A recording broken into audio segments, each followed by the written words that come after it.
Bonsoir à toutes et à tous et bienvenue dans la troisième mi-temps du Middle. Nous sommes ensemble pendant environ 1 heure pour débriefer le week-end rugby, la 12e journée top 14 qui a touché à sa fin ce dimanche soir avec la victoire de Montpellier 27-17 face au rugby club toulonnais. Avec moi sur le plateau aujourd'hui Yanis Guillou, Théophile Harley, bonsoir messieurs. Bonsoir. Salut les gars. Voilà, avec Ashraf en régie et Loïc Bessière en rédaction.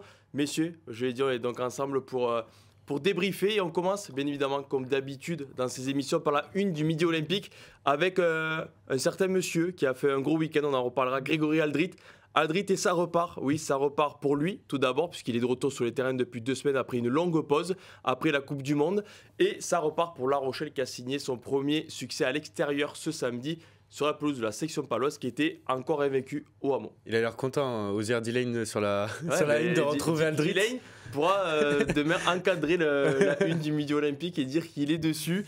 Voilà, Grégory Aldrit, bien évidemment, parce qu'il nous a accordé, Midi Olympique, une longue interview. C'était exclusif. Voilà, Grégory Aldrit qui s'est longuement livré, une interview que vous pourrez lire dès demain matin, très tôt, sur rugbyrama.fr et bien évidemment, d'ores et déjà, avec le journal Midi Olympique en numérique et le journal papier demain en vente chez vos marchands de journaux. Messieurs, on va y aller déjà avec le débrief.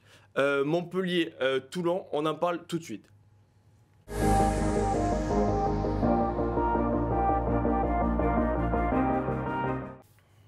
Voilà, Montpellier-Toulon, victoire 27-17 du MHR.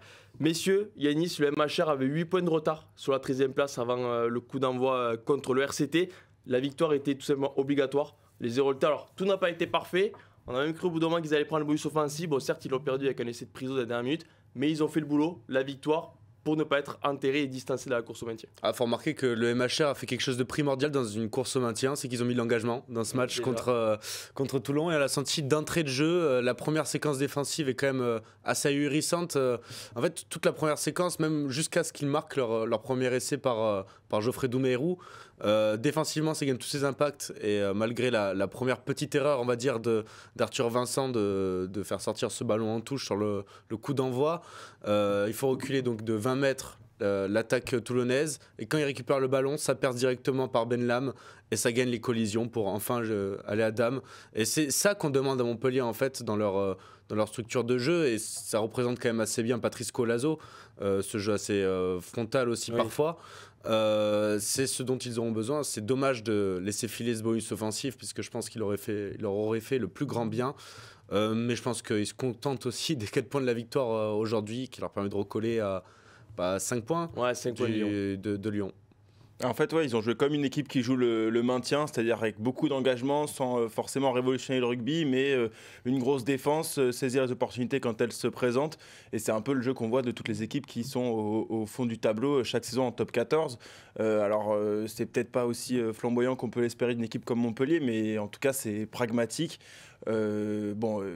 Ils sont pas sortis d'affaire encore, hein. Ils sont toujours derniers, et la situation n'est pas arrangée complètement, mais au moins ils repartent un peu de l'avant, et c'est hyper positif, quoi. Oui. Ils ont de quoi construire. Puis tu sens qu'il y a de la fragilité encore, hein. Toulon, sans vraiment être un bon Toulon, reste dans le match et a l'opportunité de revenir jusqu'à un quart d'heure de la fin, 10 minutes de la fin, et le dernier essai montpelliérain. Mais après, par rapport à Toulon, est-ce que c'est pas ces matchs-là qu'il faut gagner pour s'assurer une place dans les 6 ? Parce que non, mais typiquement, c'est ces matchs-là que Toulon, on a l'impression qu'ils n'y ont jamais vraiment cru, ou ils n'ont jamais eu. Alors certes, il y avait quelques cas de repos, Olivon qui était forfait, voilà, touché musculairement, mais ils n'ont jamais été à mesure quasiment d'inquiéter sur quelques minutes, on va dire, le MHR, pourtant 14e top 14. On a l'impression que Toulon échoue toujours un peu de la même manière à l'extérieur cette saison. D'ailleurs, c'est toujours un peu les mêmes scores. À Toulouse, ils ont quand même assez cru en menant au score. Là, ils ont pas mené au score du tout sur cette rencontre. Il a manqué beaucoup de choses à Toulon en début de match. Il y a beaucoup d'erreurs. C'est un match où globalement, de toute façon, il y a eu beaucoup d'erreurs. Mais Toulon, beaucoup d'imprécisions techniques. Dernier essai Montpellier, celui qui crève les espoirs toulonnais, c'est quand même une passe de Gigashvili assez ahurissante dans ses 22 mètres. Quand tu es pilier, tu tentes pas une passe de 15 mètres dans tes 22 mètres, ça fait interception et c'est derrière.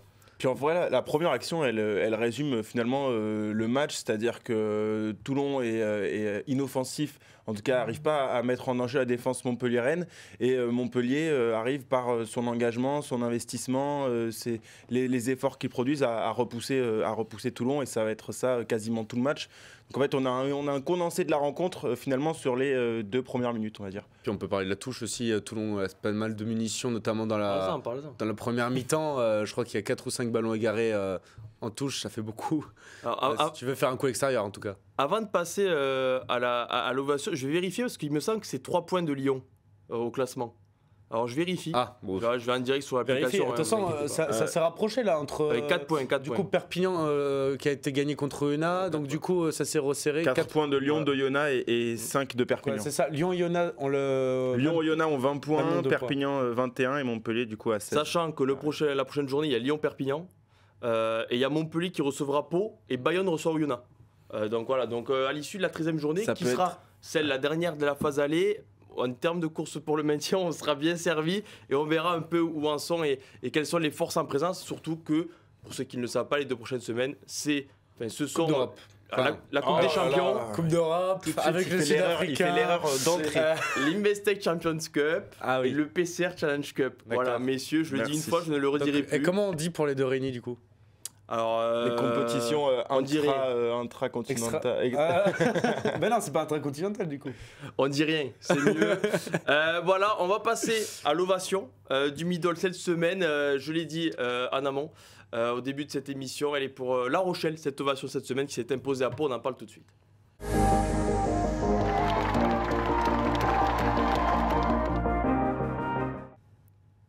Voilà, La Rochelle, victoire 29-20 à Pau. Victoire Warmo hyper importante pour les Rochelais. On a l'impression que ça y est, La Rochelle, la machine est un peu moins rayée chaque semaine qui avance. Alors, bon là, ils vont peut-être être un peu coupés dans leur élan en top 14, en tout cas, parce qu'il y a la Coupe d'Europe, une Coupe des Champions ou Investec Champions Cup qu'ils n'ont pas débuté la meilleure des manières avec 2 défaites en 2 matchs. Mais ça y est, les Rochelais terminent cette 12e journée 8e à un seul point du 6e qui est Pau, désormais. À égalité de points avec Castres, 6e, 8e et 7e. Ça y est, les Rochelais, ils regonflent encore un peu plus les muscles. Et c'est reparti, on va dire, comme les saisons précédentes. Ouais, on a l'impression que même s'il y avait des absents à Pau hier, notamment sur le banc, on va dire que c'est pas le banc de la principale équipe de La Rochelle. La Rochelle a retrouvé son ADN, ce qui fait d'elle La Rochelle, une puissance dans les rucks, dans le jeu au sol qui est quand même assez impressionnante et des leaders sur qui s'appuyer. Pour le coup, la 3e ligne a fait un match exceptionnel. Quand tu regardes Skelton aussi, Antonio a fait un bon match. Donc, bon, c'est globalement devant. Hein. Ça a été bon, on va pas vous le cacher. Bon, les Rochelais, ils ont pas oublié les bases non plus. Mais oui, notamment Grégory Aldrit qui est de retour, lui aussi de retour aux affaires depuis 2 semaines. C'est son premier match contre Pau en tant que titulaire en top 14 cette saison. La Rochelle a retrouvé peut-être la recette de ce qui fait gagner. Et c'était pas simple d'aller gagner à Pau quand même, qui était invaincu cette saison à domicile. Donc ils ont mis les ingrédients et La Rochelle recommence à faire peur. Et ça peut être... puisque La Rochelle peut être énervée aussi de son début de saison. Ça peut faire peur, une bête énervée. Ça recommence à faire peur. Est-ce qu'on a été vraiment inquiet pour les Rochelais? On l'a été quand même en termes de contenu, peut-être. Mais quand il y a Grégory Aldrit, Levani Botia, Skelton qui sont à leur meilleur niveau, c'est un peu plus facile le rugby. C'est ça. Puis en fait, il y avait des résultats qui n'étaient pas très bons. Et il y avait effectivement aussi des contenus qui n'étaient pas bons non plus. Il n'y avait pas grand-chose sur lequel se rassurer du côté de La Rochelle en début de saison. Mais bon, si jamais il y a eu une once d'incendie, il a été éteint en 2 matchs, clairement. Je ne sais pas si c'est le jour et la nuit parce qu'Aldrit est là ou si les joueurs autour se transcendent parce qu'effectivement c'est un meneur et qu'il emmène avec lui. Mais oui, ce retour-là, il paye. Les résultats, c'est 29-20 sur la pelouse de Pau. Personne n'a réussi à faire ça cette saison, et donc c'est pas un hasard. Mais c'est une victoire de costaud parce qu'à la fin, bon, bien sûr, le match, c'est peut-être bateau, mais il peut tourner d'un côté comme de l'autre. Il y a cette pénalité sur le poteau de Joe Simons. Ouais. Mais à la fin, ils ont le dernier coup de rein, les Rochelais, qui permet de mettre ce coup de poignard de Teddy Thomas. Et au final, il s'impose de 9 points. La section paloise n'avait pas un point de bonus défensif. Donc c'est très dur pour les Palois qui le méritaient peut-être, ce point de bonus défensif. mais c'est un vrai match de costaud, de prétendre à la phase finale et même plus, quoi. Donc c'est là où c'est rassurant. J'ai l'impression que c'est le genre de match qu'ils auraient perdu peut-être il y a un mois ou deux. C'est-à-dire qu'ils sont quand même menés à la mi-temps. Ils font pas un mauvais match, mais ils sont menés à la mi-temps et justement par cette puissance, par ce physique-là, ils arrivent à revenir et ils infligent 26 en deuxième mi-temps. Donc c'est énorme. Ouais, après, même s'ils sont menés en première période, tu sens quand même qu'ils ont. Ils sont pas loin. Ouais, ils sont pas loin. Et puis, pour marquer un essai, La Rochelle ne marque pas en première période. Donc, tu te dis, La Rochelle, le moment où ils vont enclencher la match en avant, ils vont vraiment gagner la ligne d'avantage. Ça va piquer. Et en effet, ça va piquer. Et puis, ils ont su être patients, en fait, sur la longueur du match. C'est ce qui fait leur force. C'est ce qui doit faire la force d'une équipe à l'extérieur. Pour revenir au sujet de Grégory Aldrit, comme si de rien n'était. Grégory Aldrit, il a pu s'arrêter plus de 2 mois et demi. Ça y est, il était remplaçant contre Toulouse. Une entrée plus symbolique qu'importante sur le terrain. On va pas se mentir, le boulot était fait face à Toulouse. Il n'était pas transcendant. Mais là, ça y est, on l'a vu, bien sûr, hyper actif dans le jeu, gratter des ballons importants en seconde période. On a l'impression que rien n'a changé. Quand le talent est là, il disparaît pas en 2 mois et demi, même si on a l'impression qu'il s'est reposé, il le dit. Mais rien ne change. J'ai l'impression que même après 3 mois, il a encore son cocard à l'œil, tu sais. Non, mais c'est dire aussi, parce qu'il doit s'y filer, il s'y file tout le temps dans les rucks. Bon, là, il est un peu moins en vue offensivement, mais c'est pour nous permettre de l'apprécier défensivement. Oui, mais est-ce que lui aussi sait qu'il n'est pas à 100%? Il est intelligent aussi dans son fonctionnement. Après, La Rochelle a beaucoup défendu dans tous les cas dans ce match. Je pense qu'il sait qu'il n'est pas à 100%, il s'économise un peu sur certaines phases pour tenir tout le match ou être important dans les phases qui comptent. Il est aussi intelligent, je pense. Mais d'un coup, tu te dis, il est où Aldrit? Et en fait, tu le regardes, il est dans le ruck. Soit il ralentit le ruck, soit il gratte. Si c'est pas lui, c'est Botia, de toute façon, à La Rochelle. Et il a plaqué, je crois qu'il fait 15 sur 15 de plaquage. Une partition quand même assez solide pour un mec qui n'avait pas été titulaire depuis je sais pas combien de mois, le 15 octobre. Depuis ce triste 15 octobre. Voilà, depuis ce triste 15 octobre pour le rugby français. Non, mais en plus, il y a une interview dans le Midi Olympique qui sortira ce lundi, dans laquelle il dit justement que son niveau de jeu n'est pas celui auquel il s'attendait en reprenant. C'est-à-dire qu'il s'attendait à être meilleur que ça. C'est dire à quel point il pense que cette pause lui a fait du bien et il espère revenir à un au moins aussi bon niveau et même bien meilleur niveau. C'est-à-dire que nous, on le trouve impressionnant, je crois à juste titre, parce qu'effectivement, 15 sur 15 au plaquage, ce premier match titulaire depuis 2 mois, 3 mois, c'est très fort. Mais il espère être encore bien au-delà de ça. C'est difficile de se rendre compte pour un joueur comme Grégory Aldrit qui s'y file dans les plaquages et dans les rucks autant. Il s'y file vraiment, Grégory Aldrit. Oui, j'aime bien dire ça. En ce moment, j'aime bien dire cette expression. Ah ouais, c'est... Bref, mais il n'a pas coupé depuis on ne sait pas combien de temps, parce qu'au final, cet été, il ne coupe pas du tout. Ça fait quasiment 1 an et demi qu'il n'a pas coupé, quoi. Et il a dû se régénérer de tous ces petits bobos, tous les petites blessures, les petits coups, les contusions qu'il a dans son corps. Et ça doit le libérer pour un joueur comme ça, de ce type-là. Ça doit être fou. Messieurs, cette performance, parce que bon, alors oui, il y a La Rochelle, on manque pas de respect au Rochelais, mais il y a le tournoi Destination qui arrive avec l'équipe de France. Le 2 février, le vendredi soir, il y a un match contre l'Irlande quand même au Vélodrome. Pour les Bleus, c'est pas rien. Cette performance, en tout cas le retour, il n'y a aucun débat possible, il n'y a pas de gestion possible avec Grégory Aldrit. Il doit être titulaire avec l'équipe de France, même s'il ne sera peut-être pas à 100%, comme tu disais Théophile. Même lui le dit, il pensait être meilleur à sa reprise. Il n'est pas au niveau qu'il voulait, mais il doit quand même être en équipe de France. Il n'y a pas de débat possible. Oui, non, il n'y a pas de débat possible. Mais même s'il ne reprenait pas la semaine dernière contre Toulouse, ce qui n'était pas prévu initialement, selon ce qu'on pensait. Non, je ne crois pas qu'il y ait de débat. Je vois pas grand monde à ce poste de numéro 8 qui pourrait passer devant lui dans la hiérarchie. On a vu d'autres joueurs qui étaient blessés. Là, ce n'est pas une blessure, là, c'est une pause volontaire, mais pendant laquelle il a beaucoup travaillé, il l'a dit. On a vu des joueurs blessés qui ont été remis au feu comme ça dès leur reprise. Donc, il n'y a pas de raison qu'il ne soit pas titulaire contre l'Irlande en ce début de tournoi. Je vais mettre un petit bémol, même s'il a fait un bon match contre Pau, tu peux te dire, Grégory Aldrit, on se pose des questions sur sa condition physique à tenir tout un match international quand même. Donc ce sera sûrement à Fabien Galtier et son staff de voir à quelle fréquence, parce qu'en plus c'est spécialisé des stats, donc à quel niveau il tient physique sur les préparations, les entraînements à haute intensité et tout ça. Mais moi je vois très bien l'équipe de France mettre Anthony Jelonch en 8 avec Cross, Enfin, tu vois, et Olivon, oui, on a des ça me alternatives. dérange pas non plus si Aldrit n'est pas encore en plein dedans pour l'Irlande, de le mettre en impact player sur le banc. Après, Aldrit, il s'y file quand même. Oui, c'est le plus important. À partir de là, s'il y avait que... Impossible d'être sérieux, quoi. Non, mais s'il y avait une chose, on est sûr, ici, il s'y file. Après, il faut Yanis Guillou. Je l'ai dit 2 fois. Oui, il faut Yanis Guillou. Un dernier mot sur La Rochelle. On parle des patrons de La Rochelle. C'est Grégoire Aldrit. Il y a aussi Will Skelton, qui lui aussi a tout écrasé au hameau. Oscar de la semaine, milieu olympique. Will Skelton, donc c'est pas rien. Messieurs, là aussi, quand Will Skelton est à ce niveau, La Rochelle est forcément beaucoup plus forte et ça amène des victoires. Yanis a tout résumé tout à l'heure quand il disait qu'ils ont repris ce qui faisait leur force il y a quelques mois. C'est devant, ils ont roulé sur Pau et effectivement, je pense que Will Skelton, il n'est pas totalement indifférent à cela.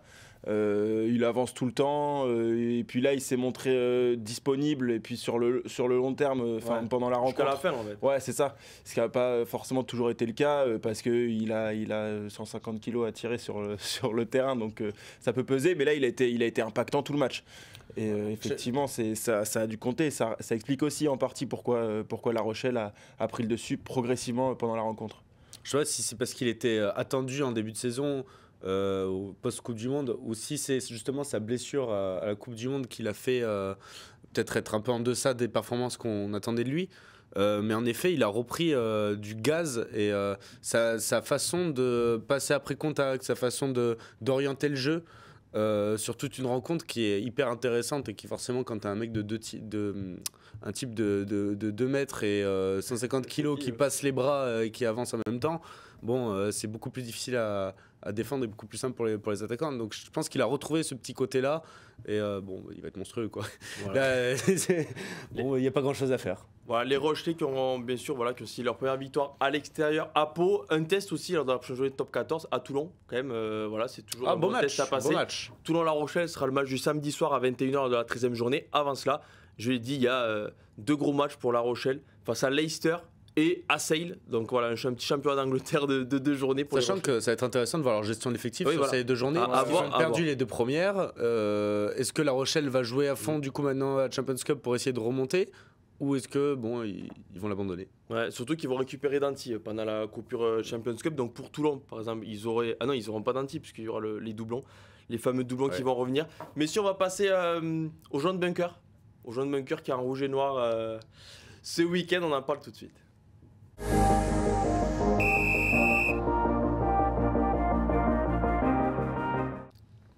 Alors commencer l'année en terminant un match à 0, ça fait jamais de bien, je pense. Le jaune bunker, c'est pour le Loup, vous le voyez, parce que le Loup inquiète.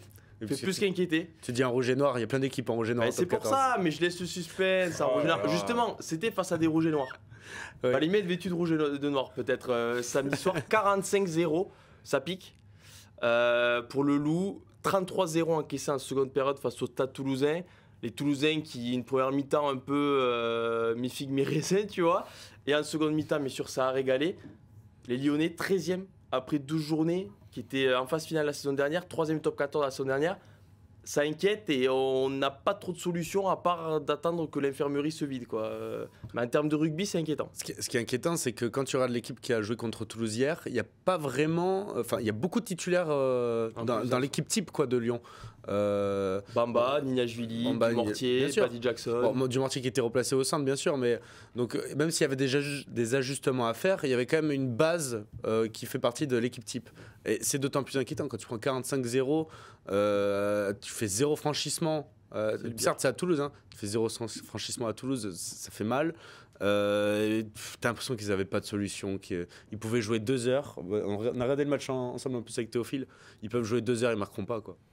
C'est ultra inquiétant et ça a l'image un peu des dernières sorties de Lyon qui s'en sort pas trop et qui va devoir avoir peut-être un électrochoc aussi. Il y a des matchs où le score il est trompeur, autant celui-là pas du tout, quoi. C'est vraiment 0 point inscrit parce que 0 point mérité presque. Enfin, et c'était assez désolant aussi de voir, c'est assez dérangeant même plus que désolant de voir une équipe qui lâche comme ça complètement. En fin de match, il y avait plus rien.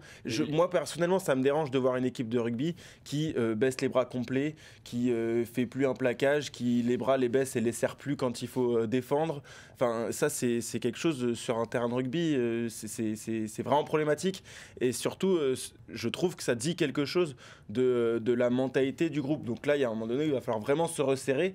Parce que c'est comme ça qu'on se maintient en conférence de presse. Voilà, il va falloir vraiment garder de la solidarité parce que le risque c'est de lâcher complètement. Parce que là ils se sont abandonnés les uns les autres en fait. Quand il y a un mec à côté de toi qui se donne pas vraiment. J'ai toussé.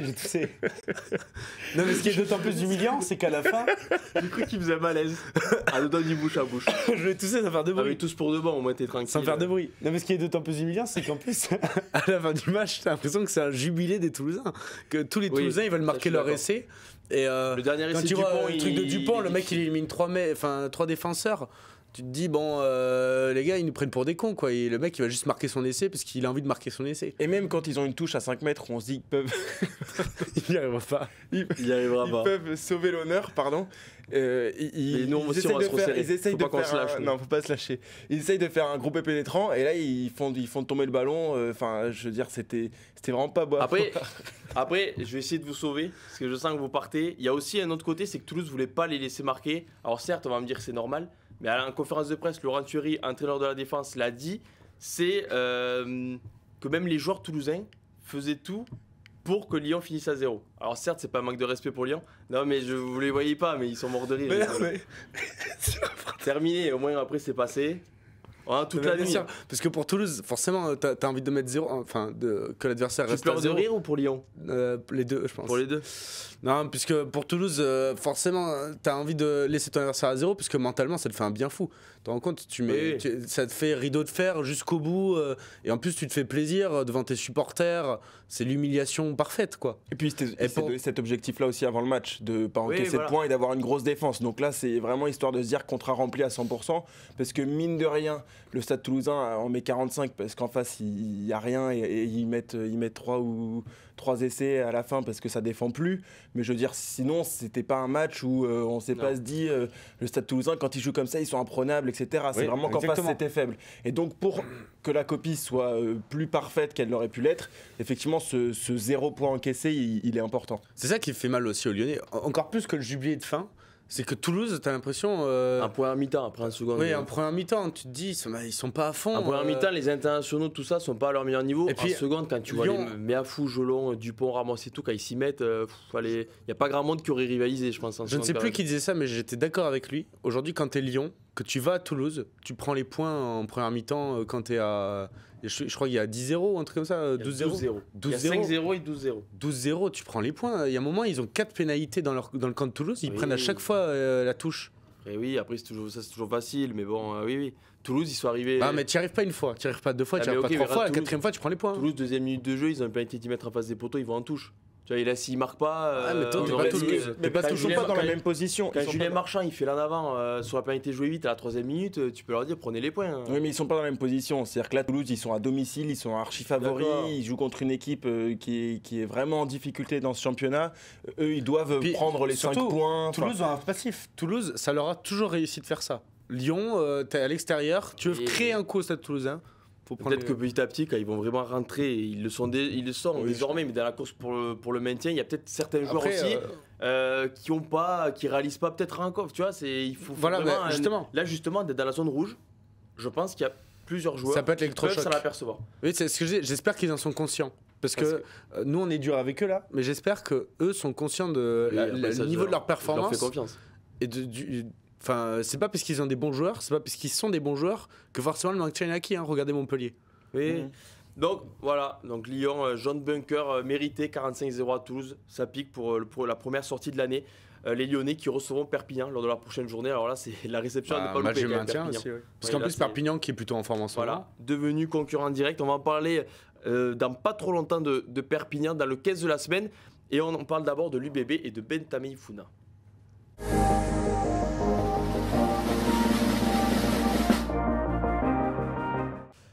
Voilà, dans ce 15 de la semaine, on va s'arrêter sur quelques joueurs, 3 joueurs comme d'habitude. Big Ben, Bentamé Ifuna qui nous a régalé déjà à la grande mêlée, faut le dire.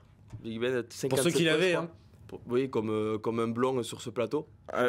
Sache que tout le monde t'adule pour ton score à la grande mêlée. Les gens soupçonnent de faire toi-même les scores. Alors, sachez que ça fait 3 ans maintenant que je travaille au Midi Olympique. Qu'on travaille au Midi Olympique, Yanis et moi. Théophile est arrivé il y a un peu moins longtemps. Ça fait 3 ans que je gagne la Middle Cup et je pense que si je peux tricher, tout le monde peut tricher. Donc peut-être que je sais mieux tricher que les autres. Mais bon, ça, on n'ira pas aussi loin. Non, mais Big Ben.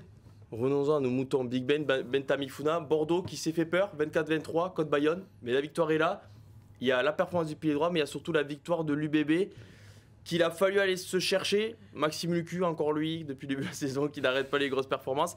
Victoire importante aussi. Pas de festival, mais les 4 points au final, dans 6 mois, on se rappellera de la victoire et de rien d'autre. Ouais, peut-être pas. Peut-être qu'on se souviendra aussi du caractère de l'équipe.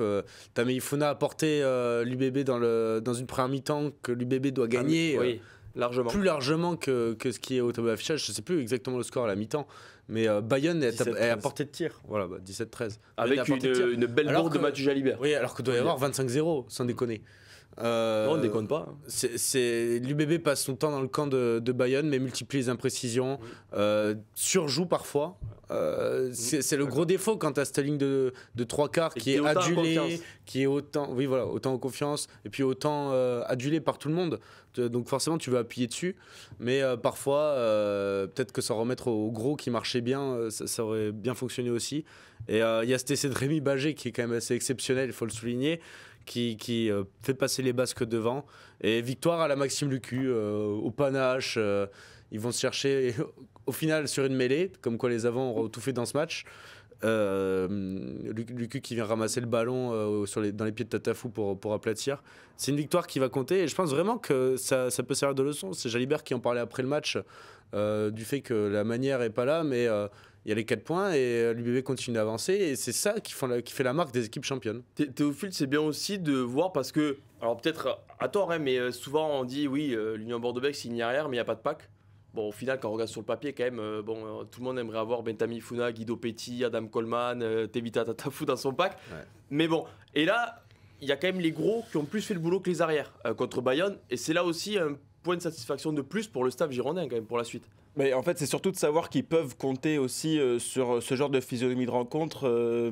C'était peut-être revoir un peu les ambitions à la baisse, parce qu'aujourd'hui, ça fonctionne pas comme ça fonctionne d'habitude. On sent que le jeu il est moins fluide, moins huilé, et du coup, on revoit un peu nos ambitions à la baisse. On se resserre un peu, on compte sur les hommes qui avancent, dont Bentamifuna. Bon, c'est peu de le dire, et ça fonctionne au final parce que, comme tu dis, c'est une mêlée c'est sur mêlée qui marque ce dernier essai qui les refait passer devant.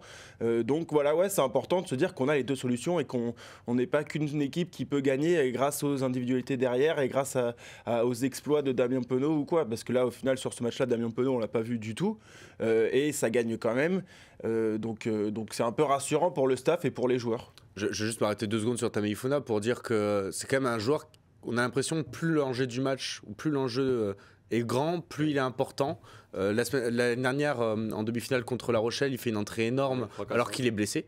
Enfin, il se blesse aussi en cours de match, mais il était déjà touché. C'est un joueur qui aussi évolue dans son style de jeu, qui était très utilisé en tant que finisseur sous Christophe Furios, et qui là commence les matchs. Et on a l'impression que plus il a de l'importance, plus il se met en avant, plus ça marche pour lui. Et c'est vraiment, en plus, en cette période où si Pili Falata est blessé pour une longue durée, il va être très important dans l'avenir du bébé. Et puis j'ai l'impression qu'aussi ce joueur-là, il était un peu qualifié, enfin il avait un peu cette image de feignant par son physique, où on a l'impression que c'était un peu, bon, il a sa vie en dehors et il n'est pas hyper sérieux, etc. Il est clairement en train de l'effacer. Alors il a toujours autant de kilos, ou à peu près autant de kilos sur la balance, mais alors par contre il se donne sur le terrain et il arrive à jouer des gros morceaux de match avec une dépense d'énergie assez impressionnante. Et malgré ça, je le trouve hyper mobile. Ouais. C'est un mec, franchement, il a des mains. Si il a pas mobile comme il est, tu mets pas les culs qu'il met. Je crois que c'est laissé à Clermont, je suis pas sûr, le deuxième de Tamboué où il fait une chistera. Il y a plusieurs fois, bon, à Bordeaux c'est un truc un peu drôle, où il a été à la réception de Chandelle, où il saute, machin, c'est un peu drôle. Mais tu vois, ça représente un peu le type qui est capable d'être dans le couloir. Pour un pilier droit qui fait son gabarit, c'est quand même pas commun. On me dit à Laurier de 148 kilos. Donc c'est 148, pas, c'est pas rien. Ouais, mais il a mangé un tacos hier, donc 150. 105. Il a pris 2 kilos. Messieurs, on va passer à un autre joueur du pack de ce cas de la semaine, moins connu que Benjamin Funa, Jacobus Van Tonder, le deuxième mine de Perpignan. Et là aussi, c'est l'occasion de féliciter une USAP qui a quand même 3 victoires de suite en championnat, avec une magnifique victoire à l'extérieur lors du dernier match de 2023 top 14 à Castres, qui est la seule défaite du CO à domicile quand même cette saison, donc c'est pas rien. La victoire contre Oyonnax, les Onaxiens, concurrents directs à la course pour le maintien. Ça y est, ça a mis du temps. Perpignan qui est longtemps resté bloqué à 0 points quand même avec l'arrivée de Franck Azema. Ça y est, il a 3 victoires de suite. Théophile, on se dit, ça y est, ils sont sortis de la zone rouge pour la première fois de la saison. C'est très bien et l'USAP, en même temps, ça y est, elle est lancée vers sa course pour le maintien avec de belles armes. Ouais, ça donne de la confiance. Et puis, à l'inverse de ce qu'on pouvait dire sur Montpellier qui doit se resserrer pour jouer comme une équipe qui joue le maintien, Perpignan, eux, ils semblent pas trop trahir leurs ambitions et l'esprit qui est le leur. C'est-à-dire qu'ils envoient du jeu. C'est pas forcément déplaisant de regarder Perpignan jouer, je trouve. Et ça paye parce que là, ouais, ils sortent de la zone rouge. Donc, ça donne, je pense, beaucoup de confiance. Ils arrivent avec des armes plus qu'intéressantes pour la fin de saison. Et donc, s'ils arrivent à tenir, ils gagneront pas 3 matchs de suite tous les mois. Mais s'ils arrivent à faire des bons résultats à l'extérieur, des exploits comme ils ont pu le faire à Castres et au moins d'assurer à domicile, franchement... C'est sérieux. Je suis assez surpris, j'avoue, des performances récentes de Perpignan par rapport au début de saison qu'ils ont fait, qui, on le rappelle, est cataclysmique. C'est une des équipes où la coupure Coupe du Monde a été plus qu'utile. Oui. Il le disait, on avait du mal à le croire, on disait presque, c'est facile à dire quand tu as 0 points après 3 matchs, de toute manière ça peut pas être pire après la Coupe du Monde que ça allait aujourd'hui, à l'époque avant la Coupe du Monde. Mais c'est vrai qu'ils ont profité de ça pour faire quelques ajustements, et depuis il y a leur... masterclass contre Bayonne, qui on voit une équipe où tu leur mets pas 35 points facilement, où il y a beaucoup de jeux, comme dit Théophile, et c'est vrai que tu peux être surpris, et je le comprends. Je suis surpris de ce basculement de niveau de jeu, de cette confiance qu'ils ont pris en fait très vite. La ligne arrière autant, moi j'ai l'impression. La ligne arrière autant, tu vois, Veredamou. On en parlait, Veredamou depuis quelques semaines, il est injouable. Tu vois, les trois, Veredamou, Crozdale, Tommaso Alan. Tommaso Alan, beaucoup de monde le décriait, mais il fait quand même le boulot. Et puis De La Fuente au centre, c'est très sérieux. Voilà. Non, mais franchement, ils ont des très bons joueurs. Sur le papier, on le savait, mais depuis quelques semaines, Veredamou, c'est un des meilleurs élites top 14 depuis quelques semaines. Il fait d'énormes différences. Complètement. Et devant, ils ont un pack qui, à la fois est puissant, mais à la fois est plutôt joueur, je trouve. Posso Tchouagui, c'est pas ses bras, même s'il est dans un domaine très frontal. Jacobus Van Tonder, lui aussi, sait y mettre la tête, mais il a prouvé ce week-end qu'il savait marquer des essais. Oviedo, très bon exemple. L'USAP est assez complète au final. C'est ça qui est assez surprenant. Et l'année dernière, ça s'appuyait quand même très fort sur leurs lignes arrière et sur les exploits des McIntyre, Crozdale et tout. Cette année, je les trouve quand même beaucoup plus complets et je pense qu'ils peuvent légitimement viser mieux qu'une place de barragiste comme ils le font depuis 2 ans. Ouais. Rapidement, pour clôturer ce cas de la semaine, vous voyez Naïtouvi, l'île du Racing 92. Le Racing qui s'est fait peur. Alors, on a eu peur dans ce premier temps pour le CO quand même, après la défense Arena. Victoire 34-30 du Racing. Donc, Castres, au final, on a l'impression à la fin du match, tout le monde était content. Le Racing a pris 5 points, 5 essais à 2, si je ne me trompe pas. Castres a pris un point en étant écrasé pendant 40 minutes et sans mêler. Un point de miracle. Ouais, miraculeux. À la fin, Castres qui aurait pu jouer, bon, certains disent qu'ils auraient dû jouer, d'autres ils ont eu raison de taper en touche, ça on laisse chacun se faire son avis. Mais Naïtouvi, c'est une des recrues Racingman qui fait le boulot et c'est un joueur de plus à cette ligne arrière où on a l'impression que toutes les semaines elle change, mais toutes les semaines elle est performante et le Racing est premier incontesté et incontestable du top 14. Ouais, Naïtouvi, ça fait un moment qu'il performe quand même avec Mont-de-Marsan en Pro D2. On attendait de le voir dans les Hauts-de-Seine pour voir ce qu'il allait donner. Et, même si je trouve qu'il a eu des débuts un peu timides.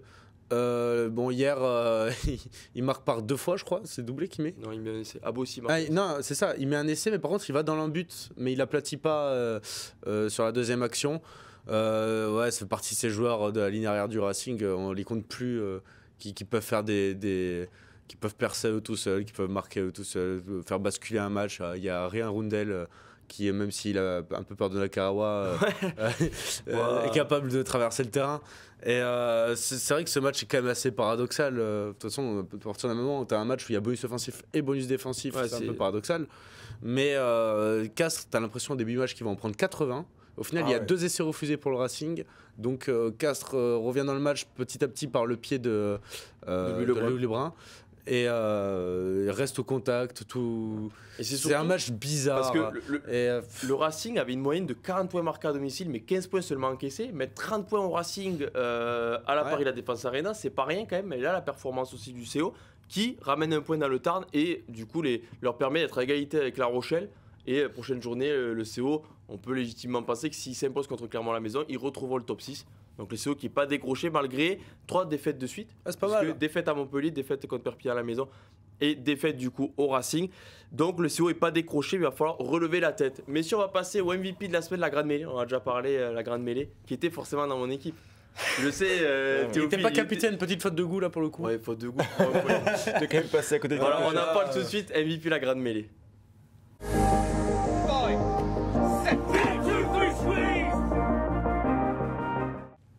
Voilà, alors le MVP de la Grande Mêlée, c'est un petit demi de mêlée cette semaine, à surveiller quand même, qui pourrait, alors il peut pas être appelé par Fabien Galtier, par problème d'éligibilité, enfin voilà. Mais il va à l'équipe de France quand même, mais voilà, on fait de l'humour, mais voilà, c'est Antoine Dupont. Vous le voyez, Antoine Dupont, MVP de cette 12e journée, 82 points et demi, un essai, 7 défenseurs battus, 3 franchissements, 15 courses, c'est énorme.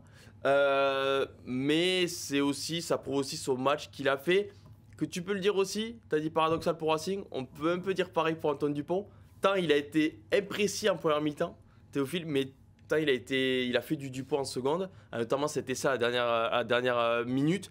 Dupont a fait du Dupont en 40 minutes et c'est suffisant pour faire une ligne de stats plus qu'impressionnante. Mais en vrai, c'est ça. Et puis la traversée du terrain qu'il fait, ça symbolise, on va dire, sa performance. Mais j'ai l'impression que c'est quand même un peu comme toutes les semaines où, sans sa traversée du terrain, les stats, elles sont quasiment aussi impressionnantes. Et son match, il est quasiment aussi réussi. Là, c'est juste un symbole. Mais comme les semaines précédentes, il traversait pas forcément le terrain, mais il était archi propre. Alors, c'est vrai qu'en première période, il était un peu moins propre que d'habitude. Mais je crois pas que ce soit le retour d'Antoine Dupont au meilleur niveau ou quoi que ce soit. J'ai l'impression que pour moi, selon moi, il est très bon depuis qu'il est revenu avec l'équipe de France ou presque. Juste, il traverse moins le terrain, mais il est archi propre dans tout ce qu'il fait. Le jeu au pied, là, il avait plus d'espace parce que son équipe jouait en avançant et en face, ça défendait pas des masses. Et donc forcément, quand il a un peu d'espace, quand il peut se permettre de porter un peu le ballon en travers et faire un crochet intérieur ou quoi, il s'exprime au mieux, quoi. Ouais, que dire de plus, Dupont c'est Dupont, on va pas le changer. On n'a pas envie de le changer. Non, et puis on sait ce qu'il fait. Voilà, il a un petit péché de gourmandise il marque de toute façon, mais on sent qu'il va chercher son essai, quoi. Ouais. Et, le plongeon surtout. Oui, le plongeon. Tu sens que ça. Moi, je suis content parce que tu sens que ça peut le libérer. Bon, alors, je suis pas content parce que je suis pas particulièrement supporter de Toulouse, mais pour lui, tu sens qu'il emmagasine quand même pas mal de frustration ces derniers temps. Ça peut être un essai qui le fait basculer dans je suis encore là, j'ai le niveau, machin, je suis Antoine Dupont, quoi. Puis c'est bien qu'il est en forme aussi pour le tournoi, donc il va arriver lancé, en pleine confiance. Ah non, non, pour le tournoi de Vancouver, je voulais dire. Ouais, parce qu'Antoine Dupont, c'est vrai qu'il n'y avait qu'une semaine particulière. Il a fait un jour d'entraînement avec France 7. Le rythme de vie, c'est mardi, entraînement avec Toulouse, et mercredi, pendant que Toulouse. Bilan carbone. Mercredi. J'espère qu'ils aient passé en Charleroi, là. Mercredi, le Stade Toulousain était de repos. Lui, il faisait son premier stage avec France 7. Jeudi, du coup, retour à l'entraînement de Toulouse. Il était à l'entraînement. Enfin, il a rien loupé, mais lui, c'est juste rajouté une journée de stage, donc une journée de repos en moins. Alors, on espère que physiquement, il va pas le payer. Ouais, ça va être intéressant de voir comment il s'adapte pour à la fois être performant à 7, mais à la fois garder quand même ses qualités de 15iste. Mais pour le coup, c'était vraiment pour prendre la température avec le groupe. Oui, bien sûr. Non, mais bon, ça avait l'air plus ludique. Après, je pense qu'Antoine Dupont reste Antoine Dupont. Quand il fait quelque chose, il veut le faire à fond. Donc, il a déjà commencé à travailler sa je suis d'accord, mais physique pour être il y a peut-être performant aussi à 7. le voyage, même s'il est pas long, il est pas parti au bout du monde, mais physiquement, peut-être que tu le ressens pas, mais bon, le repos, il y a des joueurs qui ont dû en profiter à Toulouse et c'est normal. Lui, voyager, il met les crampons, il court un peu, il fait fonctionner plus les muscles que les autres. Quoi. Après, Donc, il y a le repos, l'excitation. Est-ce que l'excitation compense pas un peu? Si, mais l'excitation peut te faire effacer ta fatigue aussi. Oui, mais ça compense. Certaines fatigues, mais après, on a confiance en Antoine Dupont pour connaître son corps. Je pense qu'il est suivi aussi. Il doit avoir des stats sur lui-même, je sais pas, quelque chose qui peut prédire, on va dire, au maximum une blessure. Oui. Donc voilà, Antoine Dupont qui a fait son premier stage et du coup, en plus, oui, il fera pas le tournoi, mais du coup, Toulouse pourra compter sur lui pendant les doublons. Ouais.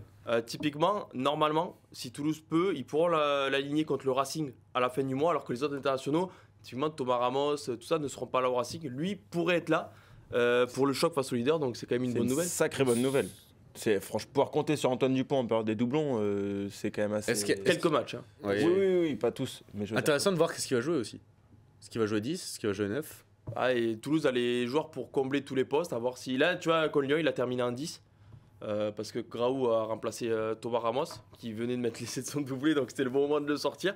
À voir, il était 10 à Castres, ça s'était pas très bien passé pour lui au poste de demi-d'ouverture. À voir, ça on verra dans les prochaines semaines.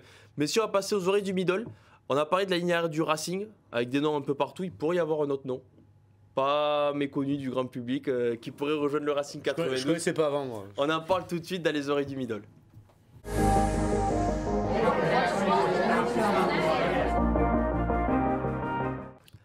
Voilà, parce que les oreilles du middle ont deux belles infos cette semaine, vous le voyez.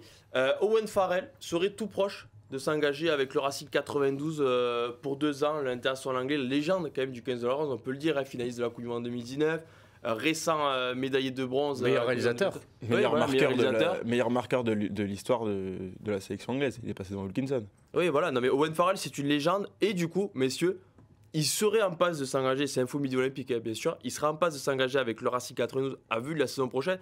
Alors déjà, messieurs, Owen Farrell fait partie de ces joueurs qu'on adore détester, mais qu'on adorerait voir en top 14 déjà. C'est ce qu'il faut dire, je pense qu'on est tous d'accord sur ça. Moi j'adore ce genre de joueurs, les joueurs qu'on n'aime pas, mais si on les aime pas c'est parce qu'ils sont forts. C'est-à-dire que oui, il y a ce sourire en coin quand il va mettre un timbre à son vis-à-vis ou quand il va réussir une pénalité alors que le stade le hue, etc. Mais si le joueur il est pas aussi bon, honnêtement personne ne trouve rien à dire et plus on rigole de lui qu'autre chose. C'est un joueur, il a un énorme charisme, il n'est pas capitaine du 15 de la Rose pour rien.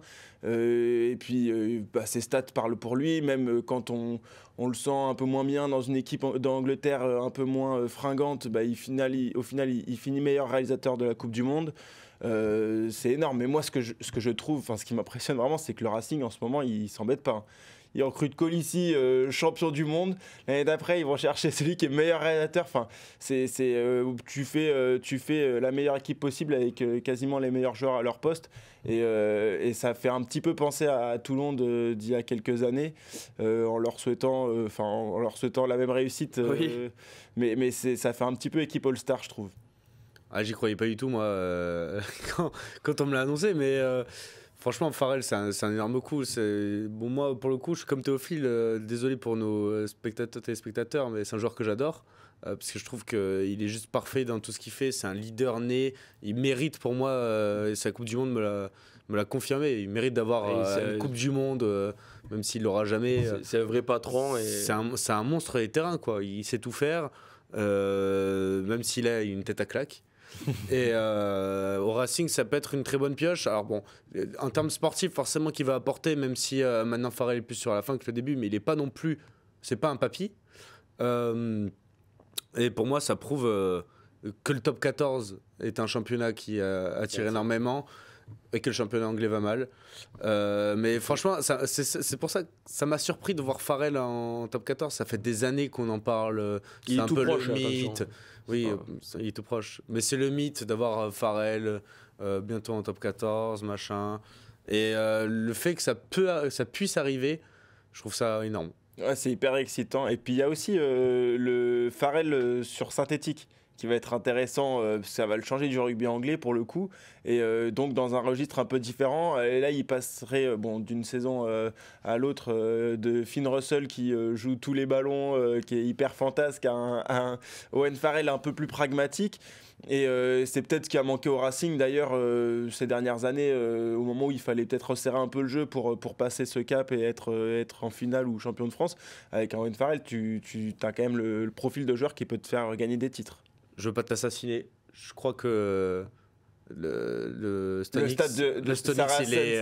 il est en synthétique. Oui, bien sûr qu'il l'est. Mais les conditions météorologiques, c'est pas les mêmes. Je le voyais, il regardait. Il n'est pas couvert, le stade des Saracens. Oui, c'est vrai. On comprend. Achraf, tu coupes ce passage. Non, mais Courtney Love aussi. Bien sûr, vous voyez le bandeau. Et je voulais rajouter quelque chose. Du coup, j'ai souri, mais Owen Farrell, en plus, qui prend une coupure internationale. Oui, je pense pas que c'est le disputé bon moment. Après, c'est très dommage, parce que du coup, il n'aura pas sa dernière innovation. Ah, tu sais pas. Alors peut-être, mais très tard. Parce qu'il ne sera pas sélectionnable. Je ne pense pas qu'il fera une loi Farrell. Attention. Pas à son âge. Ah, s'il y en a beaucoup. S'il y en a beaucoup qui commencent à partir, Cornelov, il a pris sa retraite internationale. Enfin, s'il a déjà, si Farrell s'engage avec le Racing, tu te retrouves avec Willis à Toulouse, Farrell au Racing, Arundel au Racing. T'es pas à l'abri que certains suivent. Au bout d'un moment, ils vont faire comme les Australiens et comme les Sud-Africains. Ils ont voulu fermer. Au bout d'un moment, les résultats de l'équipe nationale étaient catastrophiques. Ils ont été rouverts. Ce sera un terrible aveu. Alors oui, les Sud-Africains, il y a 4 ans, maintenant ça remonte, en 2018, ils avaient tout fermé. C'est-à-dire Abana, il pouvait plus jouer, je crois. Faf de Clercq pouvait plus jouer. Ils ont pris 57-0 en Nouvelle-Zélande. Ils ont dit non, on va rappeler tout le monde. Un an après, c'était champion du monde. Et depuis, ils s'en foutent. Vermeulen, il peut jouer à Ulster. Il était titulaire en finale. Donc après, je pense que les Anglo, au bout d'un moment, ils vont y être obligés si tous les joueurs s'en aillent. Ce serait un énorme aveu de faiblesse, mais peut-être. Ce serait un énorme aveu de faiblesse. Mais oui, en même temps, de sauver la sélection nationale. Oui, en même temps, un peu d'intelligence. Oui, bien, en plus, en vrai, il y a peut-être ce côté aujourd'hui en Angleterre. Rivalité. Il y a peut-être ce côté rivalité de la France de dire, ils sont tous en France, on va être obligé de dire oui. Aujourd'hui, c'est quel joueur empêche les Anglais de le faire? Il y a 3 joueurs qui empêchent les joueurs de le faire. C'est si Itoje décide de partir, c'est la fin du monde, et si Marcus Smith décide de partir, c'est un peu les deux têtes d'affiche, les deux grosses têtes d'affiche qui restent en Angleterre. Mais t'es Itoje, tu vois Farrell partir, tout ça, et en plus. On connaît pas les chiffres, mais on imagine qu'il va toucher un salaire quand même assez intéressant au Racing. Et les joueurs, ils sont pas bêtes non plus. Itoje, c'est un joueur qui a la cote. Je pense qu'il avance son CV au 14 top 14. Les 14 répondent positivement. Après, Itoje, il a le double contrat. Marquee player. Non, mais je suis d'accord. Mais ce que je veux dire, c'est que sportivement et tout, tu as plein de joueurs qui vont se poser des questions au bout d'un moment. Donc, à voir. Mais revenons-en à Courtney Love. Alors c'est peut-être un peu plus surprenant. Encore plus surprenant là. Parce que Courtney Love discute actuellement avec Provence Rugby. Ce samedi, il était avec Saint-Provence. Il a visité les installations du club qui sont en plus exceptionnelles. Il faut un club de Pro D2. Déjà, c'est exceptionnel. C'est digne d'un club top 14, même plus. Courtney Love, ce serait déjà une énorme recrue pour Provence Rugby. Qui est actuellement en Pro D2, qui joue la montée en top 14. Donc on ne sait pas, peut-être que s'il a vu la saison prochaine top 14 ou Pro D2. Mais c'est surprenant. Mais au final, quand tu sais que George North s'est déjà engagé avec Provence Rugby, c'est la suite logique des choses, quoi. Il y a des stars qui arrivent en Pro D2 et ça devient même plus surprenant avec Provence Rugby. On a l'impression que... Vas-y, Non, mais vas-y. On a l'impression que Provence, ça fait des années qu'on dit ça quand même, qu'ils ont des noms, ils ont des beaux noms. Mais là, c'est des très beaux noms. Voilà, là c'est des noms d'exception. Courtney Love et George North. Bon, ça va le changer de passer de Northampton à Provence, niveau température et tout. Mais ça prouve les ambitions de Provence, des ambitions exceptionnelles. Et puis Courtney Love, attention, il est encore très compétitif avec Northampton cette saison. Et les moyens aussi, parce que les ambitions comme Provence Rugby, beaucoup de clubs. Et les moyens, tu les évoques aussi par le fait de leurs infrastructures. C'est des infrastructures que je suis sûr que Northampton, ils n'ont pas du tout. Enfin, Courtney Love, tu sais que s'il dit non, ce ne sera pas à cause des installations du club. Quoi. Non, ça peut être à cause de la Pro D2. En vrai, ça peut être bloquant pour un joueur. Mais l'arrivée de George North peut amener beaucoup de monde de toute façon. George North, pour ceux qui font pas un rapprochement, qui a joué à Northampton avec Courtney Love. Et il y a déjà Temana Harrison en troisième ligne à Provence Rugby qui a joué aussi avec Courtney Love et du coup de George North à Northampton. Donc il y a déjà quelques filles. Moi, je me pose vraiment la question parce qu'ils sont clairement en train de bâtir une équipe pour se maintenir en top 14 une fois que t'es monté. Enfin, il y accède déjà. Non mais parce que ces mecs-là, ils arriveront la saison prochaine. Et donc, ils bâtissent une équipe en partant du principe qu'ils vont monter en top 14 cette saison. Je me pose vraiment la question de savoir comment est-ce qu'ils ont négocié leur... Tu penses vraiment que ces mecs-là, tu penses que ces mecs-là ont signé en sachant que peut-être l'année prochaine, ils se refont... Tu vois, ils sont obligés de prévenir. Regarde George North. De prévenir, il a signé déjà. Lui, Ouais, il peut finir 8ème de Pro D2, il mais sera moi, je me demande comment financièrement ils vont s'y retrouver s'ils se retrouvent avec tous ces joueurs-là. On n'a pas les chiffres, encore une fois, tous ces joueurs-là, parce qu'il y a aussi Plisson. Ils auront les moyens, bien sûr. Après, ils vont pas rester 8 ans au club si pendant 8 ans le club finit. Un an, ça suffit. Les résultats de France maintenant, tu leur rajoutes Plisson, puisqu'en plus, il y a du recrutement à côté. Plisson, c'est quand même un joueur qui a fait que du top 14. Il y a Jules Soulan. C'est une équipe du top 14. Hier, Tarniki Jalagonia qui était quand même suivi par Pau et Bayonne, qui va du coup apprendre ce rugby, le 3e ligne de Biarritz, qui est un bon joueur quand même, qui n'était pas catastrophique en top 14. Le monde amène le monde.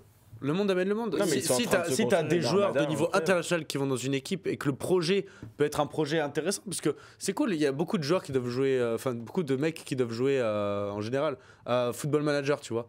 Tu pars de zéro et tu gravis les échelons. C'est un super projet. Prends ce rugby, tu démarres en Pro E2 et tu vas chercher un truc en top 14. Ça peut être pas mal en vrai. Oui, et puis quand t'es joueur. Quand t'as esprit sportif comme ça, t'as l'occasion de jouer avec George North, Cornelos et tout, je pense que t'apprends un peu quand même. Ouais, à côté de joueurs comme ça qui ont joué des Coupes du Monde, des finales de Coupe du Monde, des demi-finales de Coupe du Monde pour George North. Bon, c'est pas rien. En tout cas, Cornelos discute, bien sûr. Rien n'est officiel. Ne nous emballons pas parce qu'on sait que souvent les infotransferts. Les mots ont un poids, mais certains effacent vite. C'est-à-dire, Lowe's a signé pour un rugby, non pas encore, rien n'est officiel, mais en tout cas, il discute, il a visité l'installation du club. C'est déjà ça. Les 3e lignes de Seuil Angoulême, là, ils sont. Ouais, mais moi, je leur souhaite de monter. Hein. Mais voir Cornelos et George North à Rouen la saison prochaine, vraiment, moi, ça me fait rêver. Pourquoi ou Mont-de-Marsan, ça marche aussi, quoi. Mais oui. En Pro D2, quoi. En Pro D2. Voilà. Bon, donc, messieurs. Tu veux que Provence ne monte pas, c'est ça? Non, je leur souhaite pas. Mais c'est vrai que.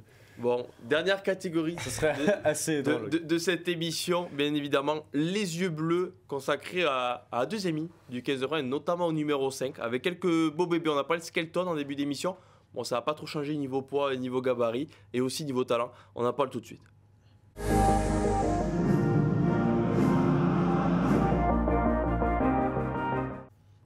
Voilà, les yeux bleus parce que, on l'a dit aussi, le 2 février prochain, l'équipe de France ouvre son tournoi Destination 2024 à Marseille sur la pelouse du Vélodrome face à l'Irlande. Quand même un énorme choc que tout le monde attend, mais on a l'impression qu'on ne se rend pas compte que c'est en 3 semaines.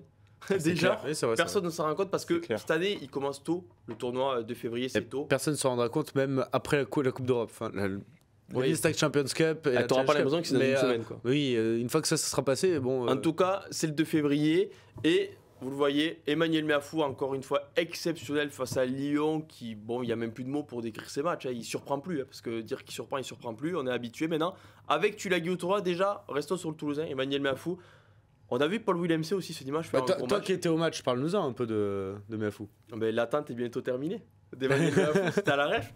Non, mais en soi, je trouve ça hallucinant parce que c'est un mec attendu et il avance toujours. Il est souvent utilisé parce que. Pour avoir regardé les stats avec la grande mêlée, 13 courses, il est de loin celui qui porte le plus de ballons, c'est un peu normal vu son gabarit, mais avancer autant avec son gabarit, jouer 80 minutes, jamais de baisse de régime, jamais de plaquage manqué parce qu'il est cramé, jamais de faute bête, même si contre Lyon il prend 2 pénalités, mais c'est pas un manque de lucidité je pense, c'est quand même fou et tu vois que quand même au niveau international il a de quoi jouer pendant 1 heure, tu vois, minimum au niveau international, donc c'est rassurant.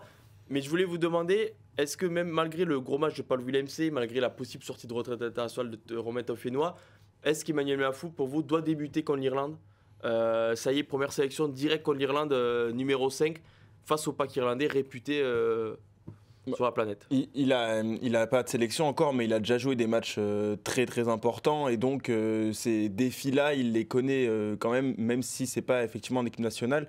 Moi, ce qui me rassure un peu pour l'équipe de France, c'est que j'ai l'impression qu'il est en train de gommer un petit peu ce qui lui faisait défaut et ce qui lui manquait peut-être jusqu'à présent, c'est-à-dire effectivement être peut-être plus en forme pour pouvoir tenir sur la durée, donc au moins en club et ensuite pourquoi pas en sélection. Et puis ces fautes dont tu parlais, un peu bêtes, des plaquages hauts parce que tu te baisses pas, tu fais pas forcément l'effort par flemme ou je ne sais quoi. Et ça, il est en train de le corriger. Et c'est des fautes qu'on peut plus faire, qu'on ne doit pas faire, en tout cas au niveau international. Et il les fait de moins en moins. Donc pour moi, on peut commencer à lui donner un peu les clés du camion à ce poste de deuxième ligne. Mon théorème est le suivant. C'est un des 3 meilleurs 5 du monde actuellement. Donc il doit commencer. Il doit être titulaire en équipe de France. Il y a Skelton. Et je me réserve pour le. Ah, il l'a pas. Il l'a pas. Non, mais tu vois, puisque j'ai dit 3 comme ça, j'étais large. J'ai pas trop réfléchi en vrai. Ouais, Scott Barrett, oui. Bon, voilà. Il y a les Sud-Africains aussi. Scott Barrett, mais pour moi, actuellement, je prends Meafou au-dessus de Scott Barrett. Oh là. Attention. Oh là, mais non, mais je. Si on me demande, je te réponds. Là, aujourd'hui, tu me proposes qui vient dans mon équipe, je prends Meafou. Personne t'a demandé. Ok. Oui, bah écoute. Non, mais du coup, pour vous. Mais donc, oui, il doit commencer. En plus, il y a quand même un truc qui est assez rassurant, c'est qu'il y a une ossature toulousaine, notamment devant Thibaut Flamand l'équipe de France. Il y a la possible association avec Thibaut Flamand. Donc, il sera pas perdu, il aura ses repères. Et un mec comme ça, c'est trop facile à intégrer dans une équipe. T'as juste à le lancer. Non mais surtout que c'est un profil. Non mais surtout que c'est un profil avec lequel les joueurs qui jouent en équipe de France ont l'habitude de jouer. Donc en fait tu remplaces l'homme. Tu remplaces par du gros par du très gros en fait. Mais voilà, l'utilisation est la même et il a en plus de Paul Willemse ou même de Romain Taofenua cette capacité de faire jouer derrière lui. On en parlait avec Skelton. Il a à peu près la même. C'est-à-dire qu'il a des mains, Meafou. Et donc il va avancer, il va monopoliser 3 joueurs et être capable de faire jouer derrière lui, et donc forcément c'est intéressant. Ok, et du coup vous voyez sur le bandeau Pozzolo Tulagi, alors lui c'est un peu plus spécial, on a envie de dire, voilà, champion du monde du vin, il est encore très jeune, le Perpignanais, il a encore tout à prouver, j'ai envie de dire en top 14 il commence quand même à prouver à force, mais au niveau international, bon là il y a quand même encore quelques doutes, logique. Vous le voyez dans le groupe tout d'abord, remplaçant ou en titulaire, serait un peu la grosse surprise vu que Meafou je comprends que non, mais Pozzolo Tulagi, il doit être dans le groupe, au moins pour apprendre, même s'il n'est pas sur la feuille de match. Qu'est-ce que tu parles du groupe? Le groupe des 23 ou le groupe des 42? Des 34, pardon. Des 34. Oui, pour moi, dans le groupe des 34, il doit y être. D'autant plus. Après, 34, ça réduit, attention. Hein. Ah, mais s'il n'y a pas Taofenua, on n'a pas, on n'a pas 205 en France. Hein. Ouais, mais t'as Willemse quoi. Il y a Willemse, 3, ça suffit. Mais tu imagines. Le groupe des 34, t'as 3-5. Hein. Ouais, mais attention, parce que groupe des 34, t'as tous les postes qui sont doublés. Donc ça veut dire 2-4, 2-5. Avec possiblement un Flamand qui t'aide parce qu'il fait 4-5. Et ensuite, t'as un pilier droit plus un pilier gauche et un talonneur. Ouais, et t'as qu'un arrière en plus. Hein. Ça te fait un walkie, ça te fait en plus. Ah oui, donc ça va vite. Hein. C'est chaud, ça se joue avec Willemse. Moi, j'aime bien tenter le pari puisque les performances de Willemse, même s'il a fait un gros match, faut le souligner ce soir, notamment défensivement. En équipe de France, ne m'ont pas extasié sur ses dernières sorties, et même avec Montpellier. Il est trop fragile physiquement, peut-être. Et surtout pour moi, Tulagi, c'est vraiment l'exemple type de joueur qui progresserait énormément en faisant une semaine d'entraînement avec l'équipe de France. Je pense que ça peut lui faire du bien d'être confronté à l'entraînement à ce très haut niveau-là, avec les exigences que sont celles de Fabien Galtier et de son staff. Je pense que ça lui ferait beaucoup de bien et il progresserait beaucoup, et ça pourrait aussi lui montrer le chemin qu'il faut parcourir encore pour pouvoir gagner une place dans un groupe de 23 ou dans le 15. Mais je pense que ce serait super intéressant pour lui de passer du temps avec le groupe, plus que Paul Willemse qui n'a pas forcément besoin. Si jamais il y a Meafou qui se pète, on ne lui souhaite pas. Paul Willemse, il n'a pas besoin d'être dans le groupe de l'équipe de France depuis 2 semaines pour passer titulaire. Ouais, les photos sont en bon format. Hein. Il a vraiment ce gabarit. En plus, tu m'aurais posé la question en début de saison, je t'aurais dit ah non, je ne sens pas prêt et tout. Mais là, ça fait quelques matchs où Tulagi, mais c'est un monstre. Il explose tout le monde. C'est Meafou au début, quand on découvre Meafou, quoi.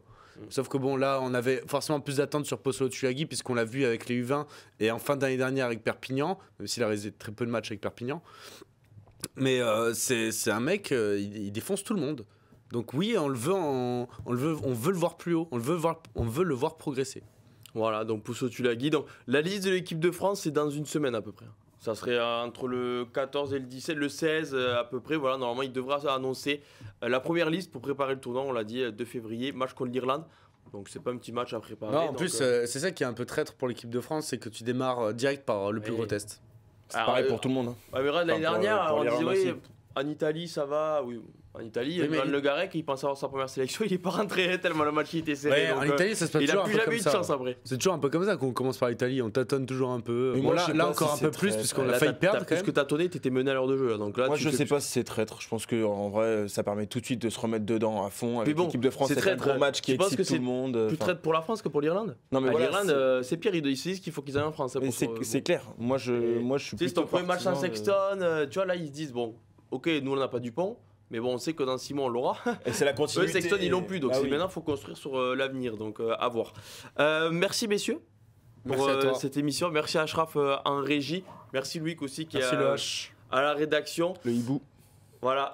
Le hibou. On se retrouve du coup toute la semaine déjà, bien évidemment. Semaine européenne ou plus européenne, mais semaine Investec Champions Cup. Extra européenne. Avec des voyages, pauvre à Amsterdam. Pauvre à Pour Amsterdam, affronter jouer Pour affronter les Cheetahs. Notamment. Et Oyonnax va à Durban jouer les Sharks. Donc tu vois, il y a un beau voyage quand même Ouais, c'est pas mal. pour Oyonnax. Merci messieurs, on se retrouve toute la semaine sur rugbyarama.fr. La semaine prochaine, pour la troisième mi-temps, aux alentours de 21h du coup. Investec Champions Cup oblige. Merci à tous de nous avoir suivis. À la prochaine.